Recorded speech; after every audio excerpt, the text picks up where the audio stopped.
Let's go guys, যেহেতু challenge দিছিলাম আমাদের আজকের লাইভ স্ট্রিমে যদি 20,000 লাইভ স্ট্রিমে ওয়াচিং আসে তাহলে যে চ্যালেঞ্জ দিছিলাম ফ্রি ফায়ারে ঢুকতে হবে, আমি ফ্রি ফায়ারে ঢুকে দেখাবো। ওকে, কারণ আমিও জানি যে যদি হ্যাকার রিমুভ করা হতো আমার ডিসকর্ডে সবাই আমারে জানাই দিত।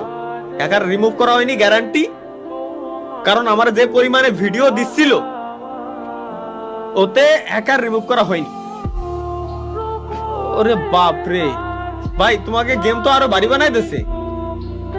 এ তো খেলার মতো মনে হয় না পরিস্থিতি আছে এখনই আমার যে পরিমাণ দিচ্ছে।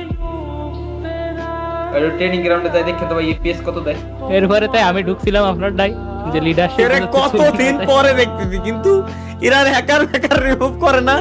আর আমি নাকি খালি পিসির কথা কইছিলাম ভাই, পিসিতে নাকি শুধুমাত্র হ্যাক আছে, তাইলে মোবাইলে যারা এই যে আমরা একটা স্পোর্টস দিছি, স্বপ্ন বললো আমারে যে ভাই এই স্পোর্টস এর আমাদের টুর্নামেন্টের ভিতরে পর্যন্ত হ্যাকার, তাইলে ভাই তাইলে স্পোর্টস এর লবিতে যদি হ্যাকার থাকে